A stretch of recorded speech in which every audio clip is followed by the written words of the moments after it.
तो हेलो बच्चा लोग, welcome to your class Trishul academy. Students, आज हम स्टार्ट करेंगे टेंजाइन chapter number 4 carbon and its compound. तो इस चैप्टर को हम पढ़ेंगे आज से। तो देखिए, हम इस चैप्टर में कार्बन के और उसके कंपाउंड्स के बारे में हम देखेंगे। कार्बन के बारे में समझेंगे कि उसके अंदर कौन सा बॉन्ड होता है, कैसे वो बॉन्डिंग करता है या क्या क्या कंपाउंड वो बनाता है। तो वो सारी चीज़ें जो हैं, उनकी जो इंपॉर्टेंट प्रॉपर्टीज़ हैं वो हम इस चैप्टर में पढ़ेंगे। तो देखिए, अगर हम कई सारी चीज़ें अगर हम अपने आसपास देखते हैं, जैसे कि हमने फूड या क्लॉथ, मेडिसिन, बुक्स और कई सारी चीज़ें हम जब देखेंगे तो उनके अंदर एक एलिमेंट होगा जिसका नाम क्या है, कार्बन होगा। और ये एलिमेंट जो रहता है लगभग सारी जो चीज़ें आप देखते हो उनके अंदर मौजूद रहता है। जैसे कि हम अगर लिविंग ऑर्गेनिज्म्स की भी बात करें तो उनका जो बेसिक स्ट्रक्चर रहता है तो वो किससे बना रहता है, वो कार्बन से बना रहता है। तो सारे चीज़ों के अंदर कार्बन जो है वो एक एसेंशियल एलिमेंट रहता है। ठीक है। अब इसके बाद क्या बोल रहे हैं कि साथ ही साथ जो एलिमेंट है कार्बन, जो कार्बन है वो आपके अर्थ क्रस्ट के अंदर भी पाया जाता है और एटमॉस्फेयर के अंदर भी पाया जाता है, लेकिन उनका जो एक लिमिटेशन रहता है। ठीक है, ज़्यादा नहीं होता। लेकिन फिर भी अगर हम देखें, जैसे कि अगर हम अर्थ क्रस्ट की अगर बात करें तो अर्थ क्रस्ट के अंदर 0.02% ही कार्बन है। ठीक है, किस फॉर्म में, मिनरल्स के फॉर्म में, जैसे कि आपका कार्बोनेट है, हाइड्रोजन कार्बोनेट है, पेट्रोल है, पेट्रोलियम है, कोल है, वगैरह वगैरह के फॉर्म में आपका जो कार्बन है उनके अंदर मौजूद होगा। और अगर हम एटमॉस्फेयर की बात करें तो एटमॉस्फेयर के अंदर 0.03% कार्बन डाइऑक्साइड है। लेकिन इसकी इतनी स्मॉल क्वांटिटी भी जो है, कार्बन की इतनी स्मॉल क्वांटिटी भी जो है वो नेचर के अंदर एक इम्पोर्टेंट रोल अदा करती है, उसका एक इम्पोर्टेंट रोल होता है।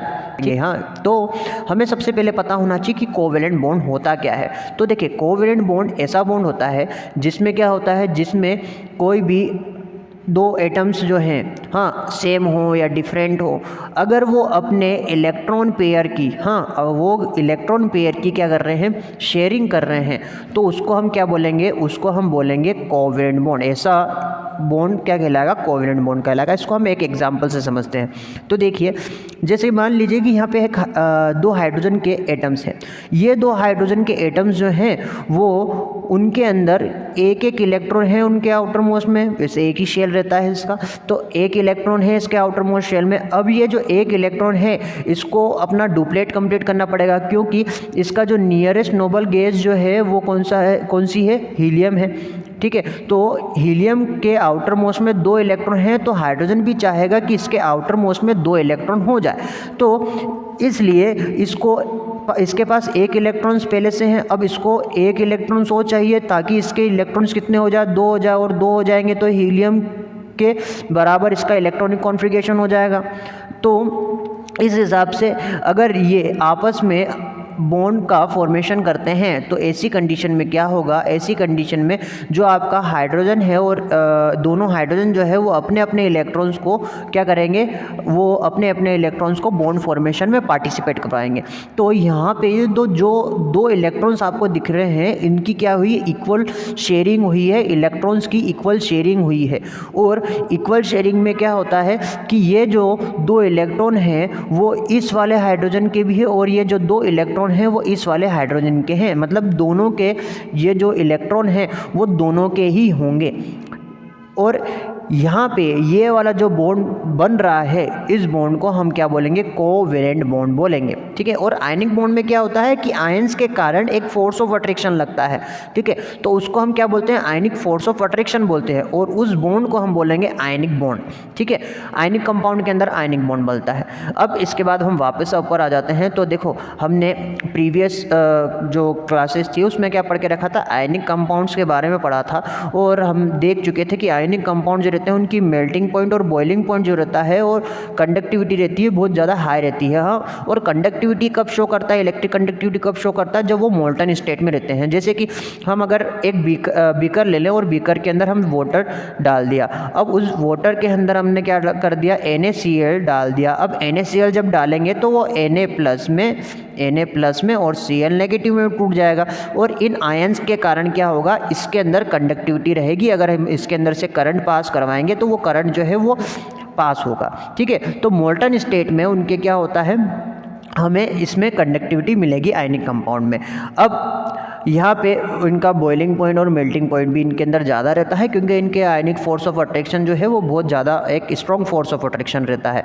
देन हम अब बात करते हैं किसकी, कार्बन कंपाउंड्स की। तो कार्बन कंपाउंड जो रहते हैं वो पुअर कंडक्टर ऑफ इलेक्ट्रिसिटी रहती है, इनके अंदर से इलेक्ट्रिसिटी जो है वो फ्लो नहीं हो पाती। फिर उसके बाद क्या बोल रहे हैं कि इनका जो बॉइलिंग पॉइंट और मेल्टिंग पॉइंट रहता है कार्बन कंपाउंड्स का, वो क्या रहता है, लो रहता है, ज़्यादा नहीं रहता है इनका मेल्टिंग पॉइंट और बॉइलिंग पॉइंट, क्योंकि इसके अंदर फोर्स ऑफ अट्रैक्शन जो है वो कम है। ठीक है, तो इसलिए हम बोल सकते हैं कि इनके जो मॉलिक्यूल्स हैं, हाँ, उनके बीच में क्या है, उनके बीच में जो फोर्स ऑफ अट्रैक्शन जो है वो ज़्यादा हाई नहीं है, ज़्यादा स्ट्रॉन्ग नहीं है। दैट्स वाई कि इनका जो मेल्टिंग पॉइंट और बॉइलिंग पॉइंट रहता है वो लो रहता है। ठीक है ना, आयनिक कंपाउंड का अच्छा रहता है तो आयनिक कंपाउंड का हाई रहेगा। फिर उसके बाद यहाँ पे कुछ इनके मेल्टिंग पॉइंट और बॉइलिंग पॉइंट की कुछ वैल्यू दे के रखी है। ठीक है, तो हम जब इनको आयनिक कंपाउंड के साथ अगर कंपेयर करेंगे ना, तो कंपैरिजन में ये पता चलेगा कि इनकी जो मेल्टिंग पॉइंट और बॉइलिंग पॉइंट है वो बहुत ज़्यादा लो है as compare to ionic compound. Then आगे चलते हैं। इसके बाद हम देख रहे हैं, देखो अब 9th क्लास में हमने क्या पढ़ा है, combining capacity of the element, जिसको हम वैलेंसी का नाम देते हैं। तो यहाँ पे नंबर ऑफ वैलेंसी जो रहती है उनके आउटर मोस्ट इलेक्ट्रॉन के ऊपर डिसाइड रहती है कि उनकी जो वैलेंसी रहेगी वो कितनी रहेगी। कंबाइनिंग कैपेसिटी जितनी रहेगी उतनी ही उनकी वैलेंसी रहेगी। ठीक है, तो समझिए इसको आगे। अब देखो यहाँ पे क्या बोल रहे हैं कि एक ऐसी क्षमता जिससे क्या करे, वो अपना जो आउटर शेल है उसको फुल्ली फिल्ड कर दे, कंप्लीटली फिल्ड कर दे। ठीक है, तो यहाँ पे हर एक एलिमेंट जो है वो ये चाहता है कि उनका जो आउटर मोस्ट शेल है उसके अंदर नोबल गैस इलेक्ट्रॉनिक कॉन्फ़िगरेशन आ जाए या नोबल गैस कॉन्फ़िगरेशन हो जाए। ठीक है, जैसे भी अपन ने हाइड्रोजन का देखा था ना कि वो हीलियम के साथ ही वो क्या करना चाहता, मतलब हीलियम का जो इलेक्ट्रॉनिक कॉन्फ़िगरेशन है उतना ही इलेक्ट्रॉनिक कॉन्फ़िगरेशन वो उसका करना चाहता है, वैसे ही सारे एलिमेंट है। ठीक है, तो जैसे नोबल गैस कौन कौन सी है आपकी, है आपकी helium, neon, argon, krypton, xenon, radon, oganesson. तो ये आपकी नोबल गैस है। अब इन नोबल गैस के सिमिलर सभी जितने भी एलिमेंट्स हैं वो सभी ये चाहते हैं कि हम नोबल गैस के जैसा इलेक्ट्रॉनिक कॉन्फ़िगरेशन कर लें, क्योंकि ये जो एलिमेंट है, जैसे कि हम एग्जांपल है हीलियम का, नियॉन का या आर्गोन का, सभी का, तो ये जो है ये इनके पास भगवान का दिया सब कुछ है, इनको किसी की ज़रूरत नहीं है। ठीक है, ये कौन है, ये आपके ये आदित्यनाथ है या फिर आपके सलमान खान है, ये राहुल गांधी है, क्योंकि ये शादी नहीं करते, इनको शादी से कोई लेना देना नहीं है। ठीक है, ये किसी के साथ भी क्या नहीं बनाएंगे, बॉन्ड नहीं बनाएंगे। क्यों नहीं बनाएंगे, जब हम इनका इलेक्ट्रॉनिक कॉन्फ़िगरेशन करते हैं ना तो इनके आउटर मोस्ट में 8 इलेक्ट्रॉन आ जाते हैं, और ऐसा बोलते हैं कि जब किसी का भी ऑक्टेट कंप्लीट हो जाता है तो उसको फिर किसी इलेक्ट्रॉन की ज़रूरत नहीं होती है। ये आउटर मोस्ट में जब 8 इलेक्ट्रॉन आ जाते हैं तो एक स्टेबल स्टेट है, और जब स्टेबल स्टेट आ जाती है तो कोई भी एलिमेंट जो रहेगा वो नहीं चाहेगा कि इस 8 से ज़्यादा या कम उसके पास इलेक्ट्रॉन रहे। तो ये क्या है, ये परम सुख में है, ये परम चैतन्य में है ये, तो इनको किसी की भी ज़रूरत नहीं रहती है, helium, neon, argon, krypton, xenon, radon, oganesson को। ठीक है, तो सभी चाहते हैं कि उनका इलेक्ट्रॉनिक कॉन्फ़िगरेशन इनके जैसे हो जाए, नोबल गैस की तरह हो जाए। ठीक है, तो वैसे ही चलता है। अब इसके बाद क्या बोल रहे हैं, जो एटॉमिक नंबर रहता है, अगर हम कार्बन का देखें तो कार्बन का एटॉमिक नंबर है 6। ठीक है, तो इलेक्ट्रॉनिक कॉन्फ़िगरेशन जो रहेगा कार्बन का वो क्या रहेगा आपका, अगर के और फिर एल शेल है आपका, तो के शेल में आपके 2 रहेंगे और एल शेल में आपके कितने रहेंगे, 4 रहेंगे। ठीक है, हम 2n² के फॉर्मूले के हिसाब से देखें, जैसे कि हमने 2n² है। अब हमारे पास कितने इलेक्ट्रॉन्स है, 6 इलेक्ट्रॉन्स है। अब 6 इलेक्ट्रॉन्स हैं तो हम क्या करेंगे, पहले शेल में कितना रखना है, तो 2 × 1 का होल स्क्वायर, तो आपका आंसर क्या आ जाएगा, 2 आ जाएगा। तो यहाँ पे पहले शेल में इसलिए अपन ने क्या कर दिया है, 2 इलेक्ट्रॉन्स रखे हैं। फिर उसके बाद हम सेकंड शेल के लिए निकालेंगे, क्योंकि फर्स्ट शेल में से 2 ही आ सकते हैं, तो सेकंड शेल के लिए अपन निकालते हैं। तो 2 × अब यहाँ पे n की जगह क्या आ जाएगा, n की जगह 2 आएगा, क्योंकि ये वाला जो l वाला शेल है वो सेकेंड नंबर का शेल है, तो सेकेंड नंबर के शेल के लिए अपन ने लिखा 2, तो = कितना हो जाएगा, ये 8 हो जाएगा। तो यहाँ पे 8 इलेक्ट्रॉन्स तो हमारे पास है ही नहीं, तो जितने हैं उतने रख दो। तो कितने थे हमारे पास, रिमेनिंग कितने रह गए थे, 6 में से 2 गए, तो आपके कितने बचे, 4 बचे। तो इसीलिए हमने यहाँ पे क्या लिख दिया, 4 लिख दिया। तो यहाँ पे जितने थे उतने हमने रख दिए। तो यहाँ पे इसके इलेक्ट्रॉनिक कॉन्फ़िगरेशन 2,4 हो गया, ठीक है ना, के और एल शेल के हिसाब से। ठीक, फिर उसके बाद क्या बोल रहे हैं कि उसका इलेक्ट्रॉनिक कॉन्फ़िगरेशन, और फिर क्या बोल रहे हैं कि वैलेंस इलेक्ट्रॉन कितने होंगे। अब वैलेंस इलेक्ट्रॉन समझिएगा कि जैसे कार्बन है तो कार्बन ये रहा आपका फर्स्ट शेल और उसका वो न्यूक्लियस, फिर उसके बाद ये सेकंड शेल रहेगा। अब हमें अच्छी तरह से पता है कि फर्स्ट शेल में 2 इलेक्ट्रॉन्स रहते हैं और फिर जो हमारा जो सेकेंड शेल है उसके अंदर कितने इलेक्ट्रॉन्स रहेंगे, 4 इलेक्ट्रॉन्स रहेंगे। अब जो आउटर मोस्ट में जितने भी नंबर ऑफ इलेक्ट्रॉन्स होते हैं तो उसको हम क्या बोल देंगे, उसको हम बोल देंगे वैलेंस इलेक्ट्रॉन्स, ठीक है। जैसे कि अगर नाइट्रोजन की बात करें तो नाइट्रोजन के आउटर मोस्ट में कितने इलेक्ट्रॉन्स होते हैं, 5 इलेक्ट्रॉन्स होते हैं आउटर मोस्ट में, तो उसके वैलेंस इलेक्ट्रॉन कितने हो जाएंगे, 5 हो जाएंगे। तो हर वो एटम जिसके अंदर जिसके आउटर मोस्ट में जितने इलेक्ट्रॉन्स रहेंगे वो उसके वैलेंस इलेक्ट्रॉन्स होंगे, ठीक है। फिर अब नोबल गैस के अगर इलेक्ट्रॉनिक कॉन्फ़िगरेशन इसको करना है तो 2 चांसेस हो सकते हैं। देखो आउटर मोस्ट में इसके कितने इलेक्ट्रॉन से, 4 इलेक्ट्रॉन से, तो हम सिर्फ आउटर मोस्ट इलेक्ट्रॉन बनाते हैं, इसका आउटर मोस्ट शेल बनाएंगे, ये न्यूक्लियस है। अब इसके आउटर मोस्ट में 1 इलेक्ट्रॉन, 2 इलेक्ट्रॉन, 3 इलेक्ट्रॉन और 4 इलेक्ट्रॉन है। अब 2 कंडीशन हो सकती है। देखो एक तो क्या हो सकती है, जैसे कि इसका एटॉमिक नंबर जो है वो है 6, ठीक है। अब हीलियम जो है उसका एटॉमिक नंबर जो है वो कितना है, अपना 2 है, ठीक है। और नियोन का एटॉमिक नंबर जो है वो है अपना कितना, 10, ठीक है। तो इसके आउटर मोस्ट में, इस नियोन के आउटर मोस्ट में 8 इलेक्ट्रॉन है और हीलियम के आउटर मोस्ट में 2 इलेक्ट्रॉन है, एक ही शेल है इसके पास, तो 2 इलेक्ट्रॉन है इसके आउटर मोस्ट में और इसके आउटर मोस्ट में 8 है। अब 2 कंडीशन क्या हो सकती है, या तो कार्बन, देखो इसके कार्बन के ठीक नीचे एक और शेल है, मतलब आउटर मोस्ट शेल के ठीक नीचे एक और शेल है, तो यहाँ पे 2 इलेक्ट्रॉन्स पहले से मौजूद है। तो क्या कंडीशन हो सकती है कि ये कार्बन का एटम, ये वाला कार्बन का एटम जो है वो क्या करे, वो या तो हीलियम जैसा हो जाए, हीलियम का इलेक्ट्रॉनिक कॉन्फ़िगरेशन एक्वायर कर ले, या फिर नियोन का इलेक्ट्रॉनिक कॉन्फ़िगरेशन एक्वायर कर ले। तो क्या चांसेस होते हैं कि या तो ये 4 इलेक्ट्रॉन क्या कर दे, 4 इलेक्ट्रॉन जो है वो अपने अंदर से लूज़ कर दें, ठीक है, या फिर 4 इलेक्ट्रॉन ये ले लें, 4 इलेक्ट्रॉन ये किसी से ले लें। तो क्या हो सकता है, अगर ये 4 इलेक्ट्रॉन अगर निकालेगा अपने अंदर से तो हीलियम का इलेक्ट्रॉनिक कॉन्फ़िगरेशन हो जाएगा, और अगर ये 4 इलेक्ट्रॉन किसी से लेता है तो नियोन का इलेक्ट्रॉनिक कॉन्फ़िगरेशन हो जाएगा। तो 2 चांसेस आपके बन रहे हैं, ठीक है। और अगर ऐसा होता है तो हमें अच्छी तरह से भी पता है कि कोई भी एलिमेंट अगर अपने अंदर से इलेक्ट्रॉन को निकालता है तो उसके ऊपर कौन सा चार्ज आ जाता है, पॉजिटिव चार्ज आ जाता है। और अगर कोई एलिमेंट अगर अपने अंदर इलेक्ट्रॉन्स को लेता है तो उसके ऊपर कौन सा चार्ज आ जाता है, नेगेटिव चार्ज आ जाता है। ये हमें अच्छी तरह से पता है। तो 2 चांसेस बनते हैं, तो दोनों चांसेस में क्या गड़बड़ी हो सकती है, तो सुनिए। तो हो सकता है कि वो इलेक्ट्रॉन्स को गेन करे और फिर वो क्या बनाए, वो एनायन बनाए, C4 नेगेटिव एनायन बनाए।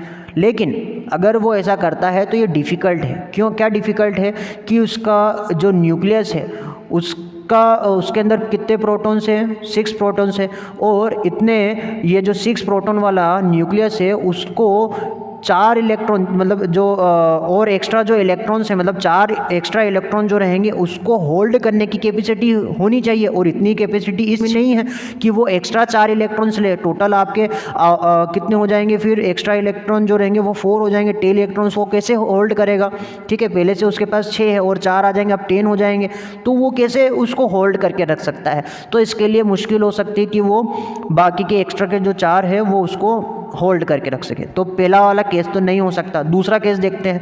दूसरा केस क्या है कि वो इलेक्ट्रॉन जो है वो क्या कर दे, वो लूज़ कर दे, और कौन सा आयन बनाए, आपका C4 प्लस केटायन आपका बना ले। लेकिन इसमें भी क्या दिक्कत है कि अब देखो कोई भी इलेक्ट्रॉन अगर देता है, जैसे कि अगर कोई भी एलिमेंट है, वो एलिमेंट अपने अंदर से जब इलेक्ट्रॉन देता है तो उसके अंदर से जब इलेक्ट्रॉन माइनस हो रहे हैं, और तो माइनस करने के लिए पहले हमें यहाँ से क्या करना पड़ेगा, एनर्जी देनी पड़ेगी। क्या देनी पड़ेगी, एनर्जी देनी पड़ेगी। जब उसको एनर्जी देंगे तब जाके वो इलेक्ट्रॉन्स को निकालेगा। क्या करेगा, तब जाके वो इलेक्ट्रॉन्स को निकालेगा और फिर उसके पास पॉजिटिव चार्ज आएगा। अब जैसे जैसे हम क्या करेंगे, अब जैसे कि इसने 1 इलेक्ट्रॉन निकाल लिया, 1 प्लस बनाया, अब इसको और एनर्जी देंगे ना, तब जाके ये क्या करेगा, ये तब जाके आपका एक और जो एलिमेंट, एक और जो इलेक्ट्रॉन्स हैं, एक और इलेक्ट्रॉन जो रहेगा वो उसके अंदर से निकालेगा जब उसको अपन एनर्जी देंगे तो, और फिर इसके अंदर और एनर्जी देनी पड़ेगी तब जाके ये एक और इलेक्ट्रॉन निकालेगा। ऐसी कंडीशन में होता क्या है कि जब हमने पहली बार में जो एनर्जी दी थी ना वो एनर्जी कम लगी थी एक इलेक्ट्रॉन को निकालने के लिए। अब क्या हो गया, अब जब अपन ने एक इलेक्ट्रॉन निकाला ना तो न्यूक्लियस का चार्ज बढ़ जाता है, न्यूक्लियस का पावर बढ़ गया, तो इसको अब और ज़्यादा एनर्जी देनी पड़ेगी। मतलब इसके कंपैरिजन में अब यहाँ पे इसको ज़्यादा एनर्जी देनी पड़ेगी जिससे कि ये एक इलेक्ट्रॉन और निकाले और यहाँ पे 2+ आयन बनाए। अब इस 2+ आयन में से और ज़्यादा, मतलब इसके कंपैरिजन में इसको और ज़्यादा एनर्जी देनी पड़ेगी तब जाके ये क्या करेगा, इलेक्ट्रॉन निकालेगा। तो ये पॉसिबल नहीं है। क्या पॉसिबल नहीं है कि हम उसके अंदर से 4 इलेक्ट्रॉन निकाल लें। कितने इलेक्ट्रॉन निकाल लें, 4 इलेक्ट्रॉन निकाल लें, क्योंकि 4 इलेक्ट्रॉन को निकालने के लिए लार्ज अमाउंट में हमें एनर्जी चाहिए होगी कि जिससे कि वो क्या बन जाए, जिससे कि वो केटायन बन जाए। तो ये भी पॉसिबल नहीं है। तो अब इससे ओवरकम करने के लिए इस कार्बन ने क्या करा, अब उसने क्या करा, इलेक्ट्रॉन को शेयर करना स्टार्ट कर दिया। इलेक्ट्रॉन को क्या कर दिया, शेयर करना स्टार्ट कर दिया। उसके जो वैलेंस इलेक्ट्रॉन है उसको वो शेयर करने लग गया दूसरे कार्बन एटम के साथ, और जो और भी कोई अदर एलिमेंट्स रहते हैं उनके साथ भी वो क्या करने लग गया, उन इलेक्ट्रॉन्स को शेयर करने लग गया। और सिर्फ कार्बन ही नहीं, ठीक है ना, कार्बन के अलावा और भी कई सारे एलिमेंट जो हैं वो क्या करते हैं, शेयरिंग के थ्रू ही वो अपने एक दूसरे के साथ जुड़े हुए रहते हैं। जिसका मतलब ये हुआ कि वो भी क्या करते हैं, कोवेलेंट बॉन्ड का फॉर्मेशन करते हैं और कोवेलेंट बॉन्ड बनाएंगे, और साथ ही साथ उनका जो इलेक्ट्रॉनिक कॉन्फ़िगरेशन है वो नोबल गैस के बराबर हो जाएगा। ठीक है, अब हम यहाँ पे क्या करेंगे, जो कोवेलेंट बॉन्ड है हाँ उसको हम समझेंगे, और साथ ही साथ हम देखेंगे कि जो कोवेलेंट बॉन्ड है वो single covalent bond, double covalent bond और ट्रिपल कोवेलेंट बॉन्ड क्या होते हैं। ठीक है, तो देखिए हम आ जाते हैं किसके ऊपर, इस हाइड्रोजन के ऊपर। ठीक है, हम इसको पहले भी समझ चुके हैं, हम सिंगल, डबल और ट्रिपल कोवेलेंट बॉन्ड अब समझेंगे। अब समझिएगा, देखो यहाँ पे अपना हाइड्रोजन है, ठीक है, और इस हाइड्रोजन का एटॉमिक नंबर होता है 1, और एटॉमिक नंबर अगर 1 है तो इसका मतलब इसके अंदर जो इलेक्ट्रॉन होंगे वो भी 1 होंगे और प्रोटॉन जो होंगे वो भी 1 होंगे, ठीक ना, दोनों चीज़ 1 होगी।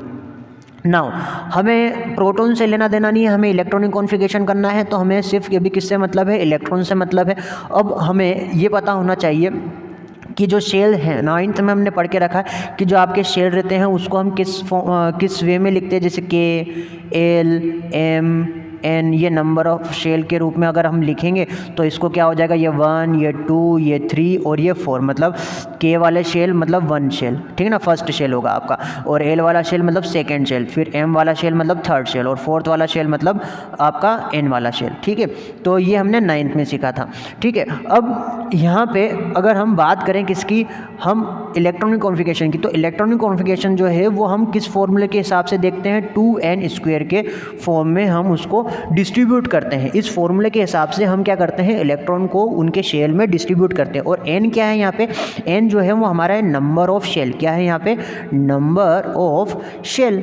ठीक है, तो यहाँ पे एटॉमिक नंबर कितना है, 1 है हाइड्रोजन का, तो इलेक्ट्रॉन कितने हुए, जितने नंबर ऑफ जितने एटॉमिक नंबर उतने नंबर ऑफ इलेक्ट्रॉन, तो इलेक्ट्रॉन भी कितना हो जाएगा आपका, 1 हो जाएगा। तो हम 2n² का जब फॉर्मूला लगाते हैं, किसका फॉर्मूला लगाते हैं, 2n² का जब हम फॉर्मूला लगाते हैं तो उसके अंदर कितने इलेक्ट्रॉन आने चाहिए, 2 × 1 का whole square is equal to 2 answer आएगा। लेकिन क्या हाइड्रोजन के पास 2 इलेक्ट्रॉन है, नहीं है, और इसको अपना डुप्लेट कंप्लीट करना है। डुप्लेट कंप्लीट करने के लिए कितने नंबर ऑफ इलेक्ट्रॉन की रिक्वायरमेंट है, 1 इलेक्ट्रॉन की और रिक्वायरमेंट है। तो इस ऐसी कंडीशन में ये क्या करता है, आपस में बॉन्ड बनाता है। ठीक है, एक इलेक्ट्रॉन की शेयरिंग करेगा, और इसका जो नियरेस्ट नोबल गैस है डेट इज़ हीलियम, उसके इक्वल का इलेक्ट्रॉनिक कॉन्फ़िगरेशन इसका हो जाएगा। तो ये आपका जिसमें जो नंबर ऑफ इलेक्ट्रॉन जो है वो एक अगर कर रहे हैं पार्टिसिपेट, मतलब एक हाइड्रोजन ने पार्टिसिपेट करवाया, एक और दूसरे हाइड्रोजन ने पार्टिसिपेट करवा दिया, और ऐसी कंडीशन में क्या हुआ, ऐसी कंडीशन में इन्होंने एक इलेक्ट्रॉन अपना शेयर करा, और यहाँ पे एक सिंगल बॉन्ड बना है। तो यह याद रखना कि जब दो इलेक्ट्रॉन पार्टिसिपेट करते हैं आपस में तो यहाँ पे क्या हो रहा है, यहाँ पे सिंगल बॉन्ड बनेगा। ठीक है, ये वाला बॉन्ड कौन सा होगा, सिंगल बॉन्ड बनेगा। और सिंगल बॉन्ड का मतलब यहाँ पे कितने इलेक्ट्रॉन पार्टिसिपेट कर रहे हैं, यहाँ पे 2 इलेक्ट्रॉन पार्टिसिपेट कर रहे हैं। ठीक है, तो एक बॉन्ड मतलब 2 इलेक्ट्रॉन। ठीक है, अब हम दूसरी चीज़ देखते हैं, हम बात करते हैं ऑक्सीजन की। तो ऑक्सीजन का जो फॉर्मूला होता है वो होता है अपना O2। अब यहाँ पे O2 अगर बन रहा है तो ये आखिर इसने कितने इलेक्ट्रॉन अपने पार्टिसिपेट करवाएं, तो देखते हैं इसका सबसे पहले इलेक्ट्रॉनिक कॉन्फ़िगरेशन। तो हमने फॉर्मूला लगाया 2n² का। फर्स्ट शेल की अगर बात करें तो सबसे पहले हमें ये याद होना चाहिए कि इसका एटॉमिक नंबर जो है वो कितना है। तो ऑक्सीजन का जो एटॉमिक नंबर है वो कितना है, वो है अपना 8। अब इसका इलेक्ट्रॉनिक कॉन्फ़िगरेशन करते हैं। तो इलेक्ट्रॉनिक कॉन्फ़िगरेशन में अगर अपन देखें तो अपना 2 × 1 का होल स्क्वायर तो अपना आता है इसमें तो 2।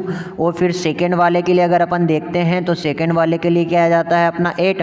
ठीक है, तो देखो जब 8 में से 2 गया तो हमारा कितना बचा था, हमारे पास सिर्फ 6 बचे थे। तो इसके पास अब सिर्फ 6 है, यहाँ पे इसके पास 8 इलेक्ट्रॉन तो है नहीं। ठीक है, तो 8 नहीं है तो जितने हैं उतने रख दो। तो इसीलिए आउटर मोस्ट में कितने इलेक्ट्रॉन्स आ जाएंगे, आउटर मोस्ट में 6 इलेक्ट्रॉन्स आ जाएंगे, और जिसको यहाँ पे ऐसे शो करके रखा है। ठीक है, या तो हम इलेक्ट्रॉन डॉट स्ट्रक्चर के हिसाब से भी देखते हैं या फिर क्रॉस स्ट्रक्चर के हिसाब से भी देखते हैं। तो यहाँ पे इनने क्रॉस लगा के रखा है। ठीक है, तो जितने इलेक्ट्रॉन्स रहेंगे आपके उतने इलेक्ट्रॉन्स को आप डॉट फॉर्म में या फिर क्रॉस फॉर्म में आप ऐसे लिख दोगे। देन यहाँ पे अगर अपन आगे देखें तो 6 इलेक्ट्रॉन्स हैं। अब ये अपने इलेक्ट्रॉन्स को निकालेगा तो है नहीं। अब इसके नियरेस्ट नोबल गैस कौन सी होगी, नियरेस्ट नोबल गैस वाली जो है वो नियॉन है, और नियॉन के आउटर मोस्ट में 8 इलेक्ट्रॉन्स होते हैं। तो यहाँ पे इसको कितने इलेक्ट्रॉन्स करने हैं, 8 इलेक्ट्रॉन्स करने हैं। ठीक है, ये पीछे तो जाएगा नहीं क्योंकि सिर्फ 2 की तो ही रिक्वायरमेंट है। तो ऐसी कंडीशन में क्या होगा कि ये कितने इलेक्ट्रॉन्स को, जैसे 6 है आउटर मोस्ट में, तो कितने इलेक्ट्रॉन्स और चाहिए कि इसके आउटर मोस्ट में 8 हो जाए, इसके आउटर मोस्ट में कितने हो जाए, 8 हो जाए। तो इसके सिर्फ 2 इलेक्ट्रॉन्स चाहिए। तो इसीलिए ये जब आपस में बॉन्ड बनाते हैं तो अपने 2-2 इलेक्ट्रॉन जो हैं वो आपस में क्या कर लेते हैं, शेयर कर लेते हैं। तो यहाँ पे अगर अपन देखेंगे तो ये ऑक्सीजन है, इसके 2 इलेक्ट्रॉन इसने अपने बॉन्ड फॉर्मेशन में पार्टिसिपेट नहीं करवाए, लेकिन जो 2 इलेक्ट्रॉन्स है उसने पार्टिसिपेट करवा दिए। और वैसे ही ये वाले ऑक्सीजन ने क्या करा, ये वाले ऑक्सीजन ने अपने 2 इलेक्ट्रॉन्स को यहाँ पे पार्टिसिपेट करवा दिया। तो ऐसी कंडीशन में दोनों ने अपने 2-2 इलेक्ट्रॉन जो हैं वो पार्टिसिपेट करवाए हैं बॉन्ड फॉर्मेशन के लिए। और यहाँ पे कौन सा बॉन्ड बना, डबल कोवेलेंट बॉन्ड बना है। और डबल कोवेलेंट बॉन्ड बना है तो इसका मतलब कितने इलेक्ट्रॉन पार्टिसिपेट कर रहे हैं, आपके 2 × 2 = 4 इलेक्ट्रॉन जो है वो आपके पार्टिसिपेट कर रहे हैं बॉन्ड फॉर्मेशन में। देन इसके बाद अगर अपन देखें नाइट्रोजन, तो नाइट्रोजन जो है वो उसके आउटर मोस्ट में कितने इलेक्ट्रॉन्स होते हैं, 5 इलेक्ट्रॉन्स होते हैं। और अगर 5 इलेक्ट्रॉन्स हैं तो ऐसी कंडीशन में क्या होगा, ऐसी कंडीशन में यहाँ पे आपके जो इसको इलेक्ट्रॉन चाहिए वो 3 चाहिए, तो इलेक्ट्रॉन 3 चाहिए, तो इसीलिए ये अपना क्या कंप्लीट कर लेगा, ऑक्टेट कंप्लीट कर लेगा। तो यहाँ पे इस वाले नाइट्रोजन ने 3 इलेक्ट्रॉन लगाए हैं और इस वाले नाइट्रोजन में 3 इलेक्ट्रॉन लगाए हैं। तो इसका क्या हो जाएगा, इसके जो इलेक्ट्रॉनिक कॉन्फ़िगरेशन है वो नोबल गैस के इक्वल हो जाएगा। और यहाँ पे बॉन्ड कितने बनेंगे, 3 बॉन्ड बनेंगे, और 3 बॉन्ड बन रहे हैं तो इसका मतलब कितने इलेक्ट्रॉन पार्टिसिपेट कर रहे हैं, 6 इलेक्ट्रॉन पार्टिसिपेट कर रहे हैं। तो यहाँ पे ट्रिपल कोवेलेंट बॉन्ड का फॉर्मेशन हुआ। तो स्टूडेंट्स आज की इस क्लास में सिर्फ इतना ही। नेक्स्ट क्लास में हम इसके आगे कंटिन्यू करेंगे। तब तक के लिए मिलते हैं नेक्स्ट क्लास में।